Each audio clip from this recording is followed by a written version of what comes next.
심은 나무처럼 나와 내 가족만큼은 형통하게 살고 싶지만 누구나 눈물로 씨를 뿌려야 할 때가 있습니다. 오늘 올포원 주제가 눈물로 뿌리는 씨인데요. 시편 126편 다들 기억하시죠? 눈물을 흘리며 씨를 뿌리는 자는 기쁨으로 거두리로다. 아주 유명한 말씀이잖아요. 근데 왜 땀이 아니라 눈물을 흘리며 씨를 뿌리라고 하시는지 저는 이 말씀 볼 때마다 항상 좀 아리송한 것 같아요. 그러게요. 팥 심은 데 팥나고 콩 심은 데 콩난다고 기왕 뿌리는 거 기쁘게 웃으면서 뿌리면은 더 기쁨을 이렇게 수확할 수 있지 않을까 싶은데 웃으면 복이 온다고 하잖아요. 웃으면서 뿌리면 안 되나요? 맞아. 그러니까 맞아요. 사실 심은 대로 거둔다고 하잖아요. 그러면 제일 중요한 건 어떤 씨를 어디에 뿌려야 되는 게 제일 중요한 게 아닐까. 사실 씨 뿌리는 비유처럼. 네, 맞아요. 찬송가에도 그런 가사가 있더라고요. 비가 오는 것과 바람 부는 것을 겁을 내지 말고 뿌려봅시다. 뭐 이런 가사가 있는데 일단 그러네. 겁부터 없애고 그냥 일단 뿌리고 봐야 될까요, 목사님?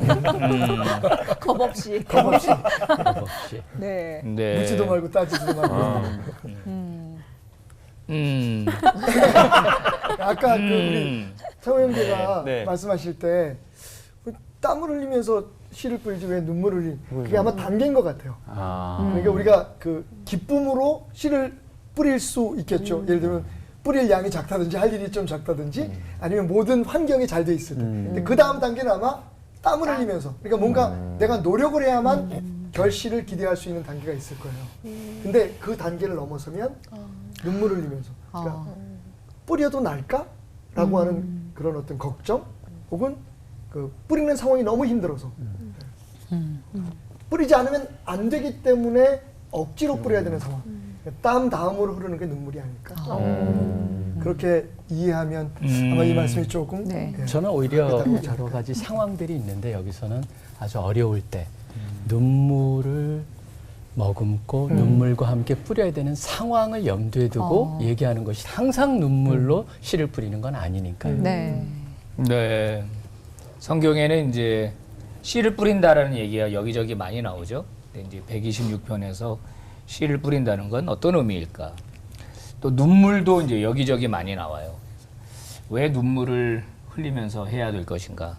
설교를 통해서 만나보겠습니다. 네. 네. 예고입니다. 자, 마치 네. 10초 후에 공개하겠습니다. 그런 그러게요. 느낌이신 것 네. 같아요. 자, 말씀의 씨를 뿌려주실 그 마음밭을 우리가 좀 정리하면서 김한원 목사님 설교부터 찬찬히 들어보도록 하겠습니다.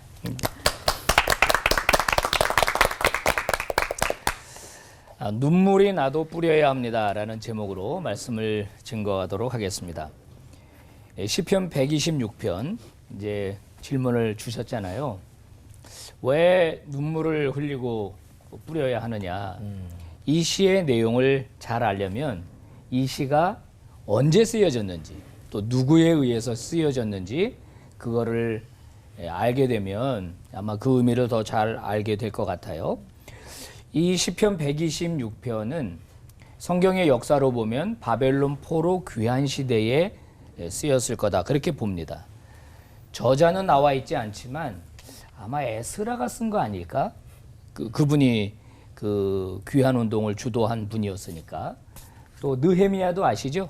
느헤미야도 바벨론 포로 귀환 시대에 쓰임 받았던 종이니까요.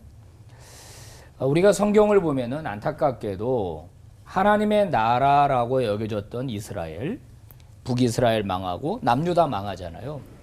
바벨론이라고 하는 나라에 의해서 철저하게 망하는데요. 그때의 전쟁 상황이 얼마나 참혹했는가. 예레미야 애가를 보면 나와요. 거기 보면 사람을 잡아먹는 얘기가 나와요. 아기가 품에서 죽잖아요. 그러면 이제 걔를 데리고 부엌으로 가는 거예요. 바벨론 군대가 완전히 성을 에워쌌기 때문에 성 안에 먹을 게 다 떨어지거든요. 그 정도로 이제 비참한 상황이었고요. 성벽은 뭐 다 무너졌고 다 불타버렸고 그 아름다운 성 예루살렘은 완전히 폐허더미가 돼버린 상태예요. 그리고 많이 죽었겠죠. 그 시체를 처리할 수도 없을 정도로 많이 죽었고 또 전쟁이 일어나면 여성들은 또 희생양들이 좀 많이 되죠. 포로로 다 끌려갔고 이런 상태입니다. 하나님이 예레미야에게 70년 지나면 다시 되돌려 보내줄 거다 이렇게 약속하시고 드디어 그 예언이 성취가 된 겁니다. 바벨론 시대가 막을 내리고 메데 페르시아의 시대가 이제 열리게 되거든요. 자, 메데 페르시아의 첫 왕인 고레스, 이제 키루스라고 하는 왕이에요. 이 고레스가 모든 이스라엘 백성들, 포로로 끌려온 사람들, 이스라엘뿐만은 아니에요. 모든 민족들 다 자기네 나라로 돌아가라. 그러니까 국가 전략이 바뀐 겁니다. 바벨론은 포로로 다 끌어와 가지고 자기들의 나라를 구성했다면 메드 페르시아는 다 돌아가라는 거예요. 니네 땅으로 가서 다 회복하고 경제도 살리고 세금 잘 내라. 이제 그런 전략으로 바뀌었기 때문에 이제 아름다운 성, 꿈에 그리던 예루살렘으로 돌아가거든요. 얼마나 기뻤을까요? 1절, 2절은 이렇게 얘기하죠. 여호와께서 시온의 포로를 돌려보내실 때 꿈꾸는 것 같았다. 너무 좋았다. 그때 우리 입에는 웃음이 가득하고 우리 혀에는 찬양이 찼었도다. 우리나라가 일제에서부터 해방됐을 때 뭐 만세를 부르고 기뻐하고 길거리 뛰쳐나왔잖아요. 아마 상상이 됩니다. 그때도 그랬을 걸로 보입니다. 이 일을 누가 주관하셨나요? 하나님이 하신 거예요. 이스라엘이 남유다가 스스로 바벨론에서 독립운동한 게 아니고 여기서 무슨 뭐 우리가 가서 나라를 회복하자 이 결과가 아니라 철저한 하나님의 은혜로 그들은 다시 예루살렘으로 되돌아가게 됐다. 그래서 오늘 뭐라고 말합니까? 여호와께서 우리를 위하여 큰 일을 행하셨다. 이제 성지를 가보시게 되면 와디라는 데가 있어요. 골짜기 아래인데요. 이게 이제 건기 때는 말라 있어요. 그걸 건천이라 그러죠. 마른 천. 근데 우기가 되면 여기에 이제 물이 흘러요. 그죠? 여호와께서 우리를 큰 일을 행하셨도다. 마치 그 말라버렸던 시냇가에 물이 확 차는 것처럼 우리 남유다 백성들이 다시 예루살렘으로 이렇게 돌아가게 될 것이다. 이런 노래를 불렀어요. 그런데 실제로 돌아가 보니까 상황이 녹록치가 않은 거예요. 포로기 이후에 쓰인 성경들 있죠.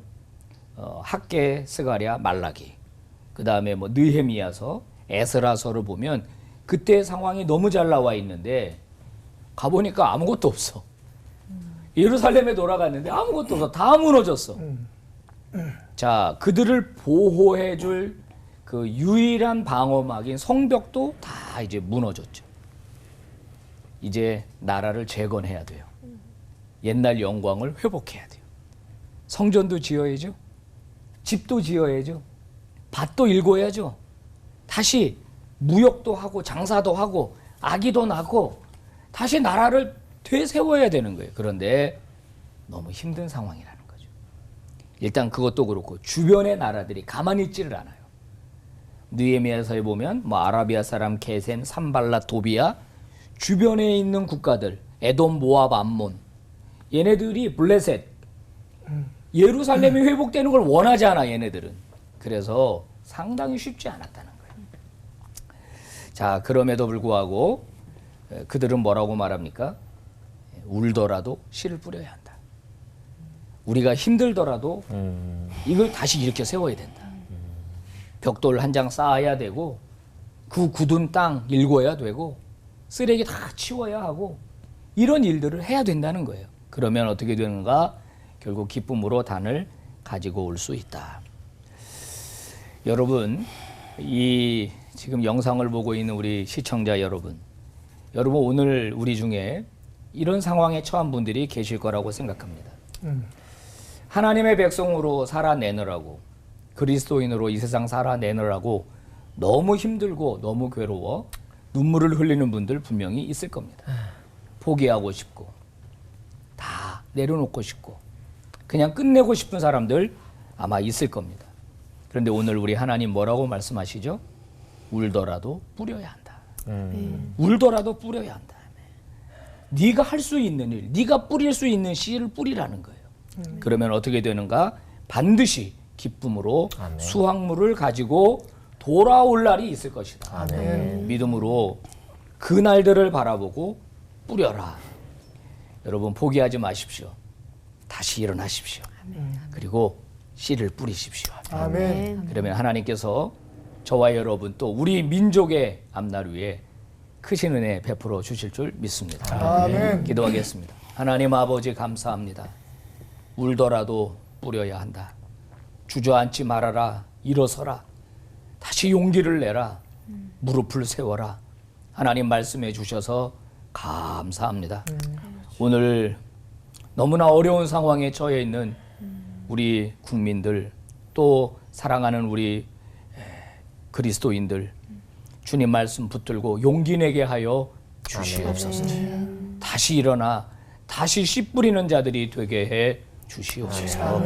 예수 그리스도의 이름으로 기도 올리옵나이다. 아멘. 감사합니다. 시편 126편은 위에 한번 표제를 보시면은 120편에서 134편까지 성전에 올라가면서 부르는 노래라고 되어 있습니다. 우리가 예배를 드리러 또는 하나님 앞에 나아갈 때 모습 그런 걸 생각하면서 이 시편을 보면 좋겠죠.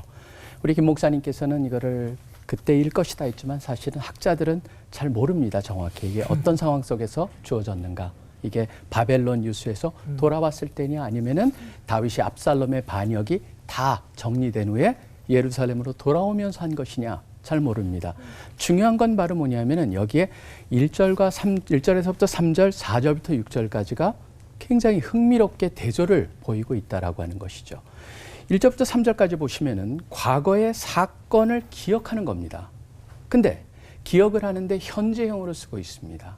바로 생생하게 과거에 일어난 것이지만 마치 지금 자신이 경험하는 것처럼 그렇게 쓰고 있다라는 것이죠. 사실 우리도 성경을 읽으면서 그렇게 읽어야 되죠. 과거 이스라엘한테 이런 일이 있었구나가 아니고 마치 우리가 그 현장에 갔을 때 하나님의 역사를 경험하듯이 지금 1절부터 3절은 그것을 경험합니다. 근데 갑자기 4절부터 분위기가 확 바뀌어버립니다. 분위기가 어떻게 되어 있냐면 이제 현실을 보는 겁니다. 하나님께서 그런 놀라운 일을 행하셨는데 지금 나의 현실은 하나님 지금 굉장히 어렵다는 것이죠. 과거의 영화가 사라져 버렸습니다. 하나님께서 회복시키신 그것이 다시 무너져 버렸습니다라고 하는 그 느낌을 갖습니다. 그러다 보니까 흥미로운 거는 바로 여기에 동일한 단어지만 우리의 한국 성경하고 영어 성경을 대조를 보시면 다르게 해석이 되어 있습니다. 우리 한국 성경에는 시온의 포로랑 우리의 포로라는 단어를 동일하게 함으로써 마치 그것이 포로라는 것을 했지만 이 4절의 포로를 갖다가 영어 성경에서는 비유적으로 봅니다. 그렇기 때문에 번역을 어떻게 했냐 하면은 시냇물의 사막을 새롭게 하듯 우리의 영광을 회복시켜 주시옵소서. 무너진 것을 다시 한번 세워 주시옵소서라고 하는 것이죠. 아까 우리 김 목사님께서 말씀하셨습니다. 굉장히 옥터입니다. 좋은 땅입니다. 근데 물이 없으면은 사막입니다. 근데 거기 물이 더해졌을 때 생기가 돌고 거기에 뭔가 엄청난 역사가 일어날 것 같은 그것이 여기에 담겨 있습니다. 그런데 그것을 어떻게 하느냐? 바로 눈물의 기도를 통하여서 그런 일이 이루어 주시옵소서라고 기도를 하고 있습니다. 눈물의 씨앗. 하면 뭐가 떠오르세요? 사실 이거는 굉장히 농부들이 가끔 가다가 씨앗의 발화가 잘 될 수 있도록 물에 담갔다가 씨를 뿌리는 그걸 마치 가져오는 것처럼 이렇게 물에 담갔다가 하는 것처럼 이것을 갖다 적시었다가 잘 될 수 있도록 하는 것 같이 하나님의 백성들일지라도 이 세상을 보십시오. 세상에서 하나님 백성 됐다고 어려운 일 안 당합니까? 아니죠. 똑같습니다. 똑같은 일을 당하고 때로는 하나님 백성이기 때문에 동일한 일을 당할 때 더 어려울 수도 있습니다. 세상에 죄 많은 세상에 살다 보면 죄 때문에 경험하는 모든 일들을 우리 믿는 사람도 동일하게 경험을 합니다. 어떻게 해야 될까요? 이 말씀 속에서는 하나님 앞에 나아가고 그럴 때 눈물로 나아가야 된다라고 말씀을 합니다. 중요한 거는 우리 고통을 당할 때 그 고통을 낭비하지 마시라는 겁니다. 고통을 통하여서 오히려 성장과 성숙의 기회로 삼으라는 것이죠. 고통을 당할 때 어떻게 해야 됩니까? 기쁨으로 열매를 거두기 위해서 눈물의 씨앗을 뿌려야 됩니다. 시편 30편 5절에도 이렇게 되어 있습니다. 저녁에는 울음이 깃들을지라도 아침에는 기쁨이 오리로다. 아멘. 바뀐다는 것입니다. 하나님이 살아계십니다. 하나님 우리의 눈물을 이해하십니다. 그것이 여기에 눈물이란 단어를 쓸 때 우리가 하나님 앞에 때 하나님 너무 힘들어요. 너무너무 힘들어요. 살기 힘들어요. 하나님 도와주세요. 라고 하는 말도 있겠지만 하나님 이게 뭐예요? 라고 하는 애통함도 있고 불편함도 있을 것입니다. 사실 성경을 보면요. 우리가 하나님 앞에 하나님 도와주세요라고 하는 그러한 눈물만 있는 게 아니고요. 어디는요. 눈물이 하나님한테 불평해요. 88병 같은 게 전형적으로 그렇습니다. 이런 말을 합니다. 제 눈이 퉁퉁 벗어요. 근데 하나님 어떻게 나를 이렇게 무시하세요? 그러면서 끝에 제가 하나님의 기도를 드렸지만 아직도 어두움 속에 있어요. 어두움이 내 친구예요 라고 88편이 끝을 맺어요. 39편은 그 정도가 아닙니다. 39편은 더 나갑니다. 내가 눈물 흘릴 때 잠잠하지 마옵소서. 그래도 답이 없어요. 그러니까 뭐라고 합니까? 39절에 39편을 보시면 여러분 영어랑 한국말을 잘 보셔야 됩니다. 히브리어를 그대로 영어로 해석해냈는데 이렇게 돼 있습니다. 하나님 제발 저희 일에 간섭하지 말아주세요.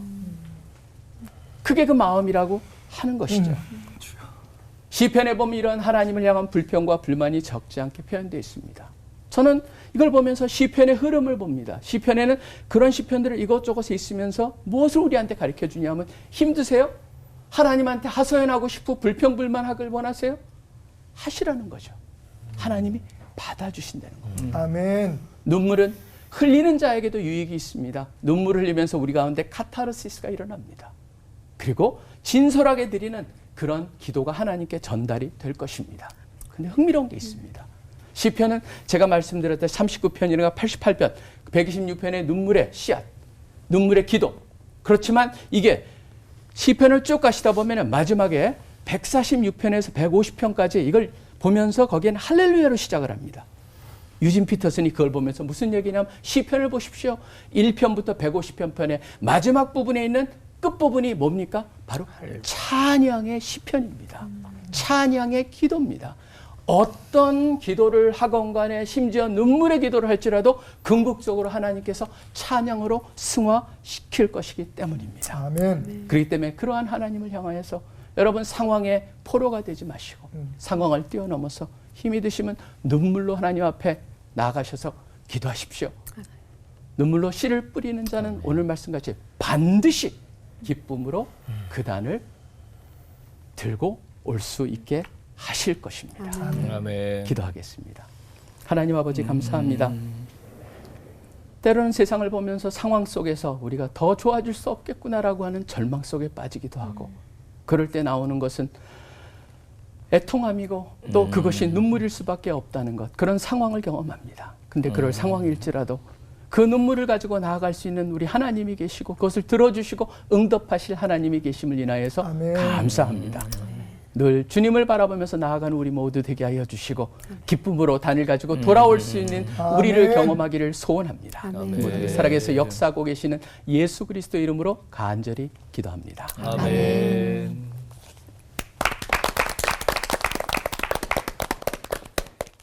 눈물을 흘리며 씨를 뿌리는 자는 기쁨으로 거두리로다.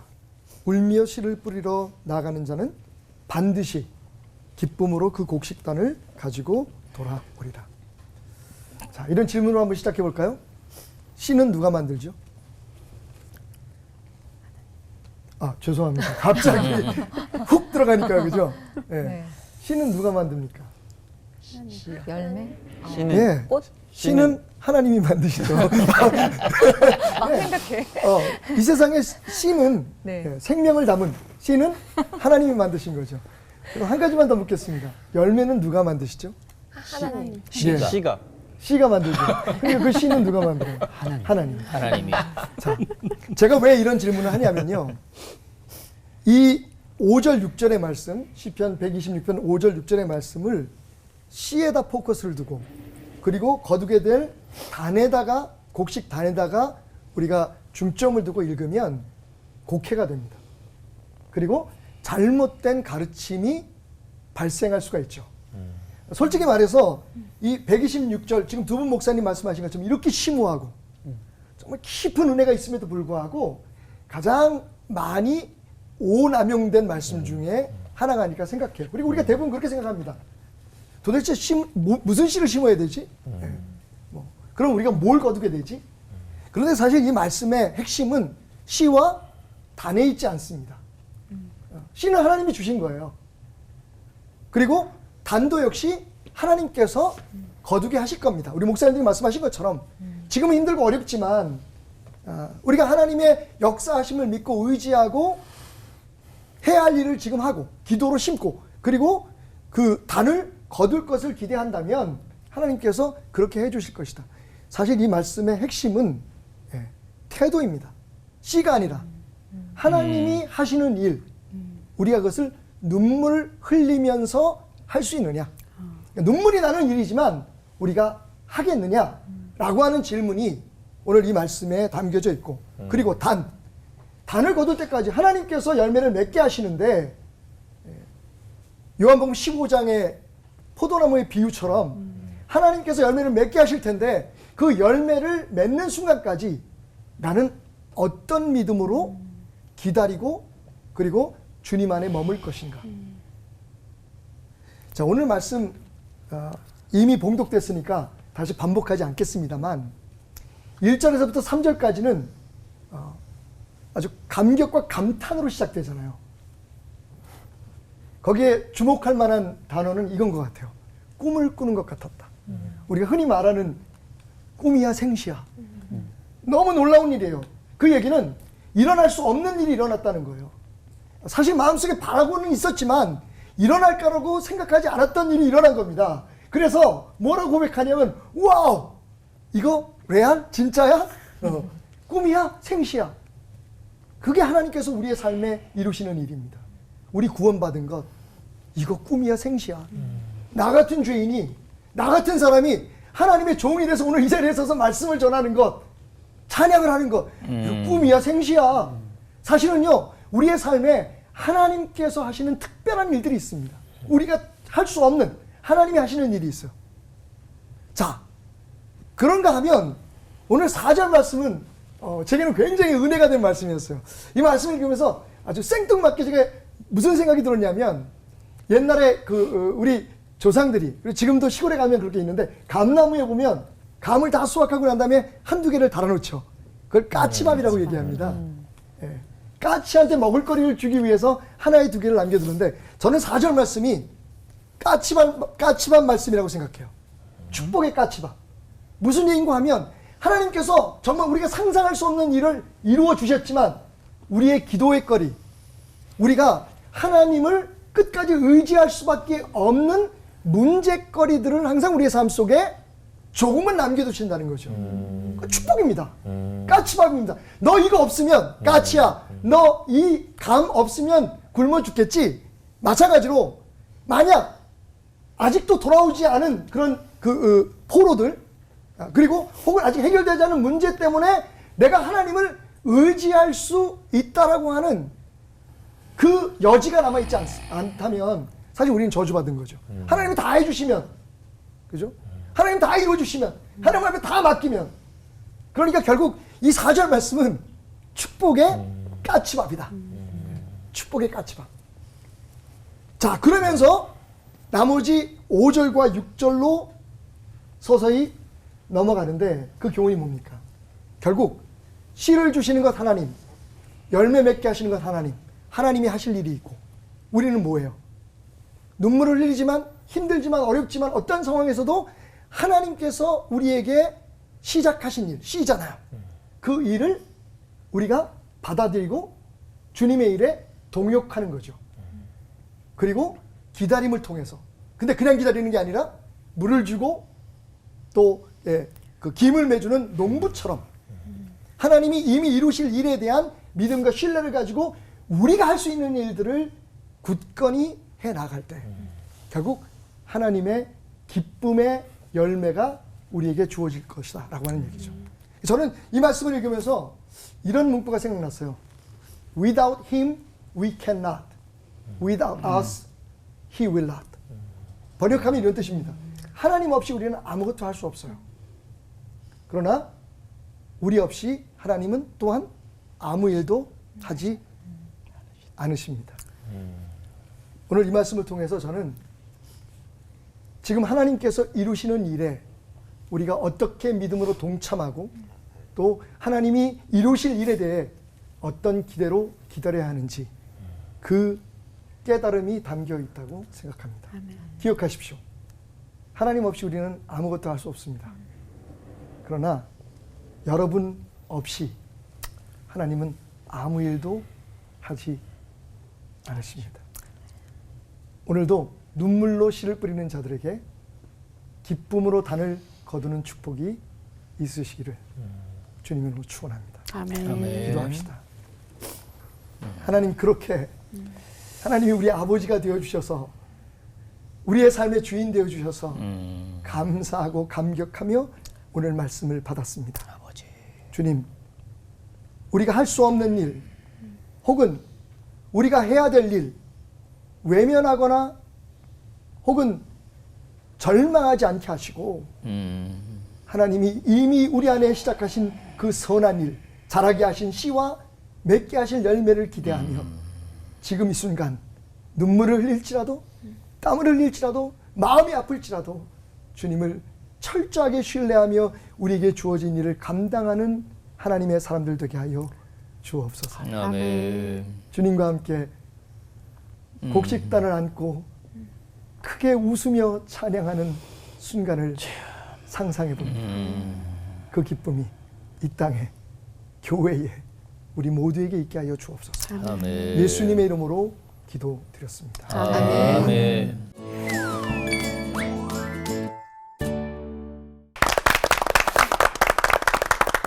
워낙 유명한 말씀이라서 잘 알고 있었다고 생각을 했는데 목사님들 설교를 들으니까 아, 이런 심오한 배경이 있었구나.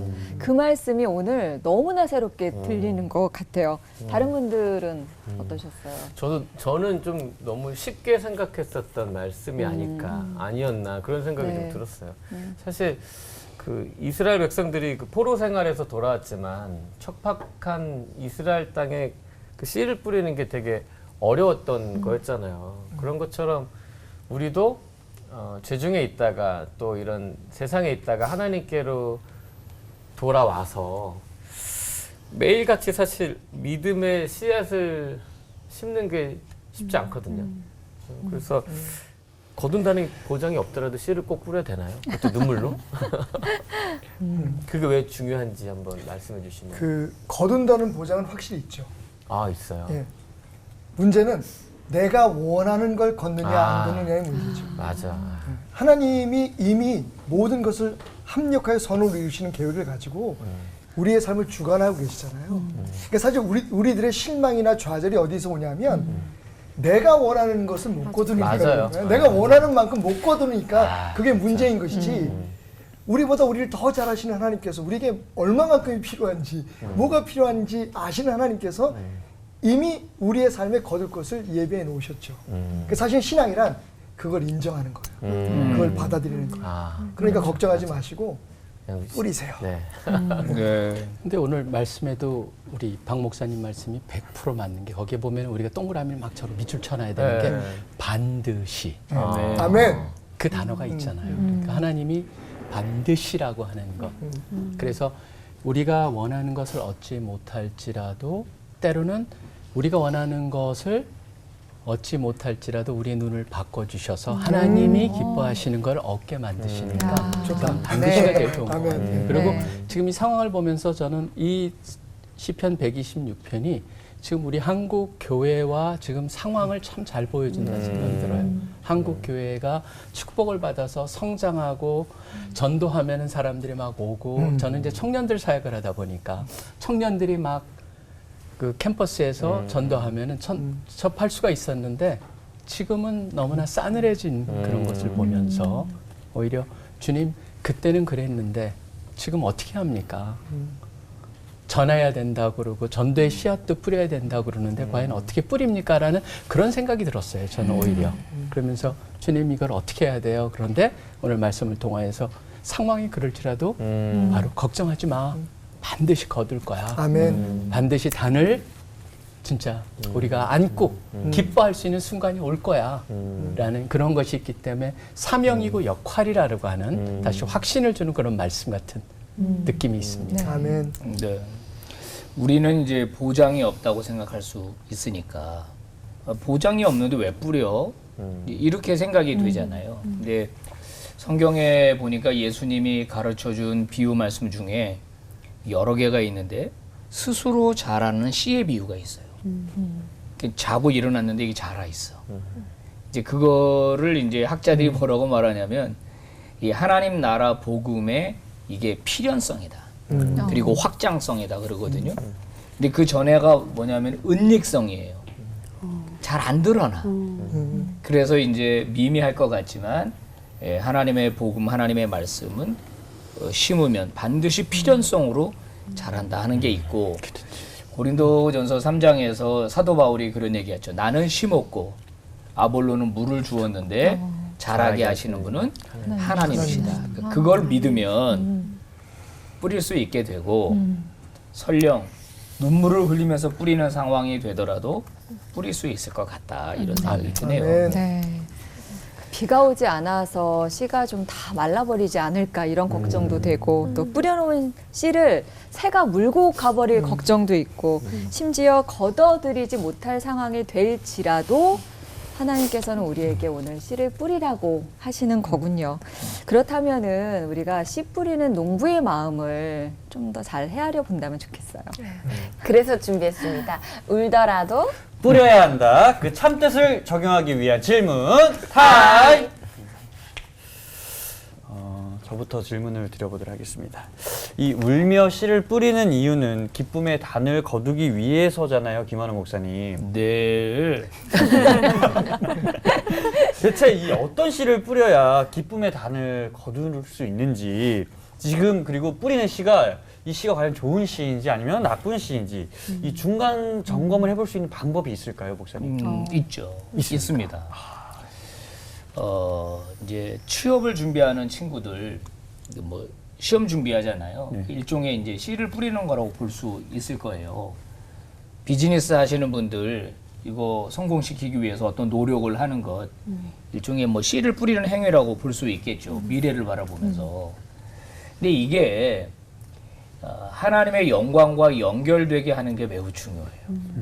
그게 이제 좋은 씨냐 나쁜 씨냐를 판가름한다고 저는 생각해요. 예, 아까 우리 박 목사님이 어떤 씨가 중요하냐. 근데 나를 위해 뿌리는 씨는 나의 성공을 위한 거잖아요. 그죠? 근데 내 성공이 하나님과 무슨 관계가 있느냐를 만약에 질문한다면 그리고 내가 뿌리는 씨라면은 그 씨는 난 좋은 씨라고 봐요. 그래서 나를 위해 거둘 생각만 한다면 조금 확장하면 이런 거죠. 그리스도인은 나만을 위해서 살아가는 사람이 되어서는 안 되는 거예요. 나만을 위해 살아가는 그리스도인은 잘못된 삶을 사는 거예요. 거기에 분명히 먹든지 마시든지 무엇을 하든지 다 하나님의 영광을 위하여 하라. 이렇게 되어 있기 때문에 우리가 뿌리는 씨가 설령 개인적인 것일 수 있는데 뭐 돈을 벌고 취업을 하고 진학을 하고 여러 가지 이런 것일 수 있는데 반드시 그 씨를 뿌릴 때 생각하라.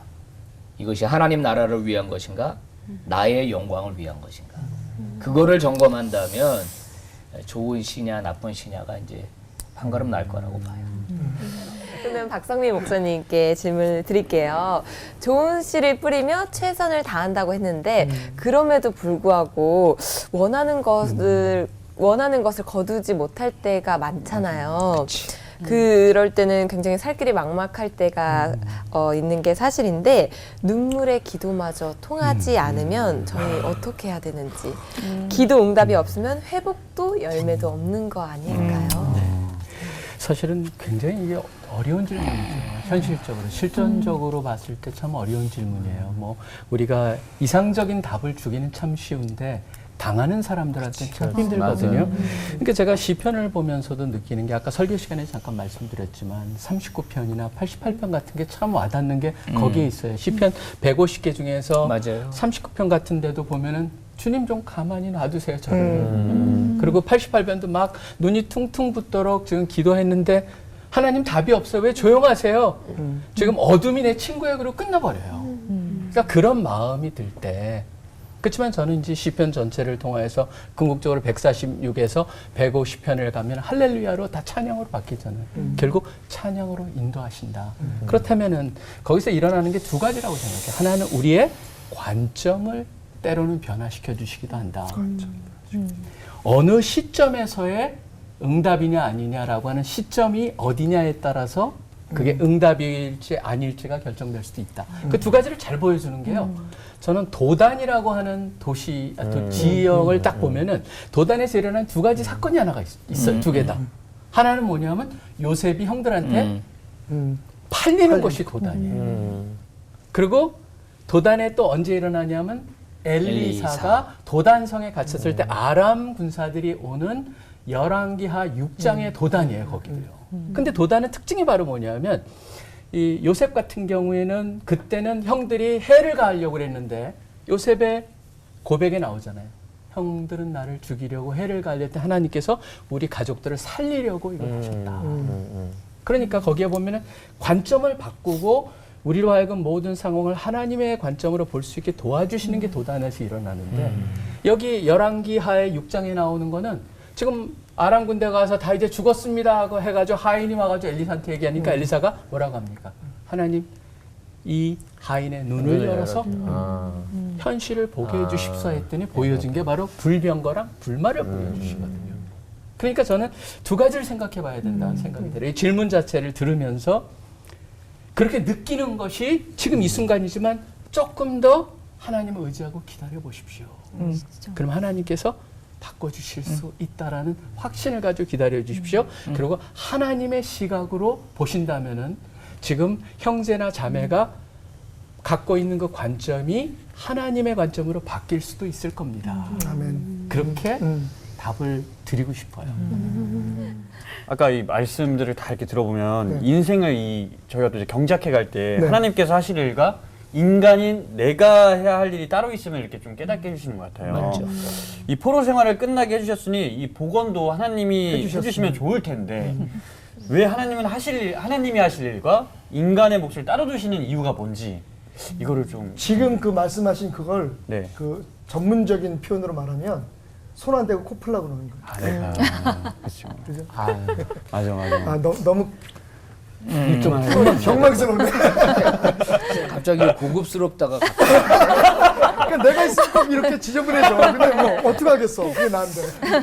자, 이렇게 생각하시면 될 것 같아요. 사실은 이게 굉장히 중요한 질문인 게 우리 신앙 안에 두 개의 극단적인 불건전한 요소들이 신앙이 있어요. 하나는 믿음, 만능주의예요. 믿기만 하면 돼. 하나님 앞에 맡겼어 나는. 난 믿기만 해. 그러니까 하나님 다 해주실 거야. 일은 안 하고. 그게 하나의 극단적인 문제고 또 하나는 율법주의예요. 내가 해야 돼. 하나님 조금만 도와주세요. 내가 할 테니까 부족한 것만 도와주세요. 혹은 내가 했다라고 결과론적으로 자기 스스로의 공으로 돌리는 것. 성경은 이 두 가지를 다 사실은 우리에게 경고하고 있거든요. 그러니까 사실 신앙은 하나님이 하시는 일과 그리고 우리가 하는 일들을 깨달아가는 거예요. 처음에는 사실 우리가 신앙생활 하면서도 내 기도가 무슨 내 헌신이 내가 드린 헌금이 나에 대해서 굉장히 그 포커스가 맞춰져 있잖아요. 약간 율법주의적인 그런 행위주의적인 거기에서 점점 하나님이 이거 근데 보니까 이게 내가 한 게 아니네. 하나님이 하셨네. 그쪽으로 점점 오가면서 이 균형이 맞춰지는 거. 그게 사실은 진짜 신앙의 최종적인 목표이고 우리가 가장 기대해야 될 부분이다. 근데 그 양쪽의 것을 이용해서 사람들이 사람들을 뮤니플레이트 하려고 그래요. 다스리려고 그래. 이거 해야 돼. 네가 해야 돼. 너 해야 된다. 아니면 반대로 믿기만 해. 믿음이 작아서 그래. 그래서 사실은 그 중간에 있는 거예요. 그래서 저는 그 고백이 너무 좋은 것 같아요. 하나님 나 힘들어요. 어려워요.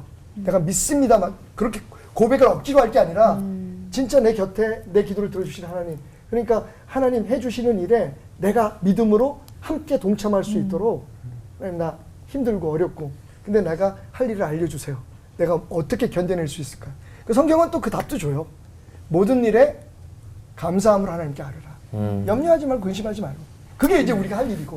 그러면 우리의 생각과 마음을 다스려 주실 분은 하나님이시고, 그러니까 그것을 우리의 신앙 속에서 매일매일 묻고 답하고 깨달아가면서 그렇게 주님과 동행하는 것, 그게 제가 생각하는 신앙인 것 같아요. 네.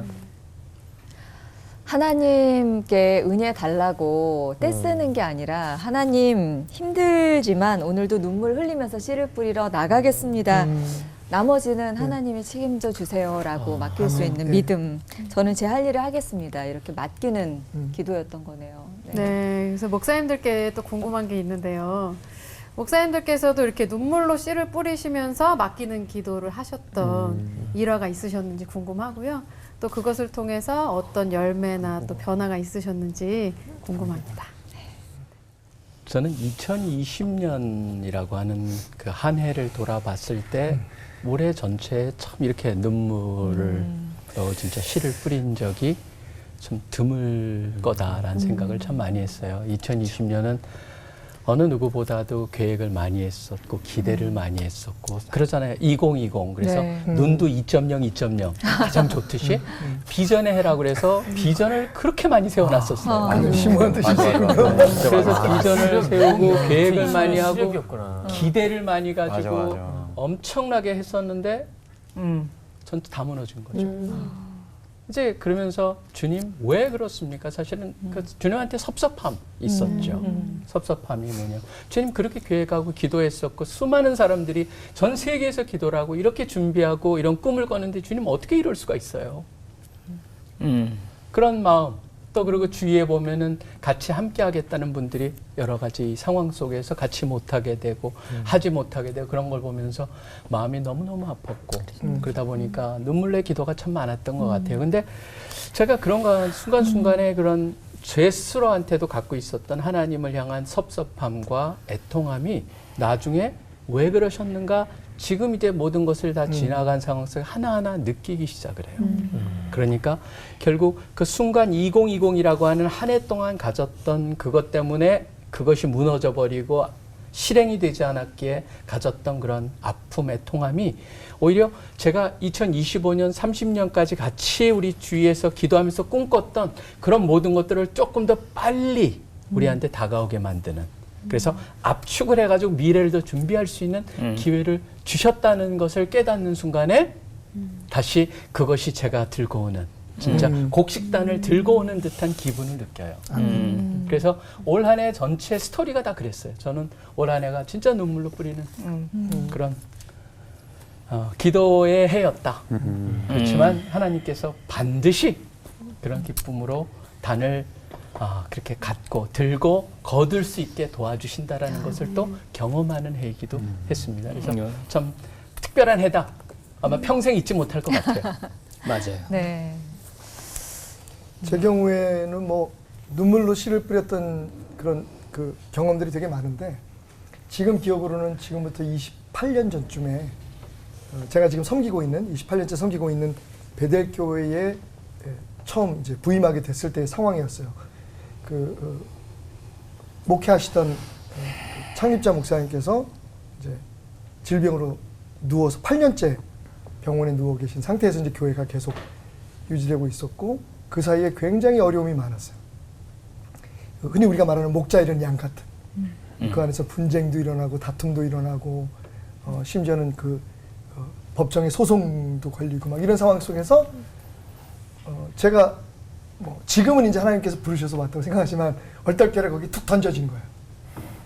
그 상황에서 정말 제가 좀 눈물이 많아요. 지금은 이제 갱년기를 겪고 있어서 더 심해졌지만 그때 눈물보가 터진 것 같아요. 얼마나 울었는지 어떨 때는 예배를 마치고 축도를 못했어요. 눈물이 솟고 그래서 함께 동역하는 목사님이 강단에 올라와서 대신 축도를 해주시는 그런 일들이 있었고 근데 그러지 않을 수 없었던 게 성도들이 너무 막 서로 반목하고 상처받고 그 고통받는 것들이 내게 모든 게 다 나의 연약함 때문에 그런 것처럼 느껴졌는데 끝이 안 보이는 거예요. 그래서 그때 들었던 이야기 중에 어떤 선배 목사님 제게 주신 교훈 하나가 있었는데 그런 얘기를 하죠. 목사님, 박 목사, 농부는 씨 뿌릴 때 저 멀리를 보고 뿌리지 않아. 모를 심을 때 자기 밭 앞에만 보지. 그리고 그 씨에서 싹이 나고 잎이 나고 열매가 맺을 걸 기대하고 내 앞에 씨를 뿌리지. 가만 생각해보니까 제가 막 그 어렵고 힘든 상황 속에서 너무 앞에 계획들을 미리 예단하고 꿈을 꾸고 있었던 거예요. 교회는 이래야 되고 뭔 저래야 되고 지금 당장 하나님이 원하신 건 정말 말 그대로 눈물 흘리면서 그 자리에 내가 해야 될 일들을 심어야 되는 것인 걸 몰랐던 거죠. 지금은 참 좋은 말씀이다. 지금은 참 행복한데 그래서 오늘 이 방송을 보시는 분들이 여러분들에게 그 젊은이들이 많이 그런 질문을 해요. 목사님, 내가 가는 길이 맞는 길일까요? 다시 말씀드리지만 하나님은 우리를 떠나지도 않고 버리지도 않으시고 항상 우리가 동행하시잖아요. 그러니까 네, 엎어져도 성경에 그 말씀이 있어요. 엎어져도 하나님 앞에 엎어지면 딱 넘어졌는데 그분 품이야. 그러면 그건 축복인 거야. 그러니까 지금 당장 농부처럼 그래서 농사만큼 하나님의 축복의 원리를 우리에게 잘 설명해 주는 건 없다고 생각해요. 눈앞에 모를 심어라. 그리고 그때마다 여름이면 김매 주고 그죠? 물대 주고 눈앞에 있는 거. 눈앞에 있는 거. 그걸 최선을 다해라. 아멘. 괜찮았어요. 눈물로 나는 되게 은혜됐는데 이렇게 또 끝을 내주시네. 그래서 울지 않고 마무리하셨습니다. 네. 눈물로 뿌리는 씨는 결코 나만의 분투는 아니구나라는 아멘. 게 참 많은 위안이 되는 것 같습니다. 울더라도 일어나서 씨를 뿌릴 때 심으시고 열매 맺게 하시는 분 하나님이 동행하신다는 것을 오늘 또 한번 확인하게 되는데요. 오늘 받은 은혜를 한마디씩 정리하면서 맞춰볼까 합니다. 눈물로 뿌리는 씨는 나에게 우리에게 한마디로 네모다. 김한우 목사님. 네, 저부터. 네. 저에게 눈물로 뿌리는 씨는 온라인 예배다 이렇게 하고 싶어요. 그 예배자에게 설교자에게 청중이 없이 카메라를 보고 설교해야 되는 이 온라인 상황은 정말 고통스럽습니다. 그런데 그럼에도 불구하고 말씀의 씨가 뿌려질 때 열매는 나타날 거다. 성도들의 마음의 밭에. 결국 그걸 신뢰하고 이번 주도 이제 온라인 예배 잘 드려야죠. 네. 네. 저는 그 눈물로 뿌리는 씨는 우리 사명의 본질이다. 그래서 쉽기 때문에 맡겨주신 것이 아니고 중요하기 때문에 맡겨주셨기에 힘들더라도 뿌려야 된다. 그걸로 눈물을 거기에 더해서 뿌렸을 때 반드시 얻을 것이다. 라는 확신을 가지고 뿌려야 된다. 네. 눈물로 뿌리는 씨는 씨다. 아멘. 대신해 주신 것 같아요. 네. 눈물로 뿌리는 씨는 사랑이다. 우리를 향한 하나님의 사랑, 그리고 하나님을 향한 우리의 사랑, 그리고 함께 그 씨 뿌리는 현장에 함께하는 우리의 서로의 사랑. 왜냐하면 사랑은 눈물의 씨앗이니까. 아멘. 자, 올포원 가족분들은 어떤 은혜를 받으셨는지 마주 씨가 시선을 피하고 있지만 거기서부터 시작할까 봐요. 정확히 파악하셨는데 네. 저를 지목하시네요. 네. 눈물로 뿌리는 씨는 나에게 우리에게 한마디로 감사합니다. 감사하죠. 왜냐면은 눈물도 나중에 이게 무조건 슬픈 게 아니라 감사한 그런 선물이 될 기쁨으로 수 거둘 있다는 걸 거니까. 알려주시려고 기쁨의 눈물. 하느님께서 눈물도 좋은 거다 이렇게 알려주시는 게 이렇게 웃으세요. 네. 진짜 눈물을 흘리시네요. 네. 전 또 잘못 해석한 것 같습니다. 망했다. 네. 눈물로 뿌리는 씨는 한마디로 이상한데 씨는 가장 어두운 곳에서 싹이 튼다. 예? 네. 그건 준비해온 멘트다, 그지? 아니요. 왜냐면 목사님들 머리가 이거 너무 듣다가 멋있네. 이게 씨가 눈물로 하는데 씨도 가장 어두운 곳에 싹이 트지 않나. 그게 덮여야만 나죠. 그러네. 네. 멋있다. 되게 그러네요. 멋있는데? 지금껏 한 거 중에 올펀 중에 제일 좋았어.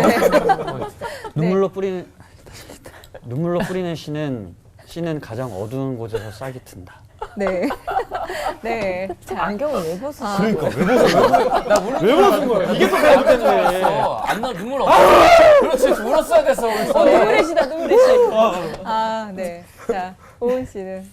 네, 눈물로 뿌리는 시는 나에게 온라인 콘서트다. 왜 따라해? 따라쟁이야. 떨어지면 은미야. 근데 굉장히 수준이 높다. 네. 자, 은성 씨. 예. 눈물로 뿌리는 씨는 저에게 선물이다. 저는 그게 좋았어요. 결국은 하나님의 시선으로 바뀌게 돼서 이게 나중엔 저에게 선물이 되겠구나. 내가 원하는 게 아니라 하나님이 원하는 거 알게 네. 될 때 더 큰 그게 축복이고 선물일 것 같아요. 아멘. 선물인 것 아까 같습니다. 제가 했던 거 내보내주시고 잘라주세요. 네. 자, 오늘 끝인사는 울더라도 하나님을 믿고 의지하며 맡기는 기도를 드리는 그 믿음으로 힘차게 외치면서 마치도록 하죠. 네. 기쁨의 단을 거두게 하실 하나님을 의지하며 하나 되는 시간. 올보.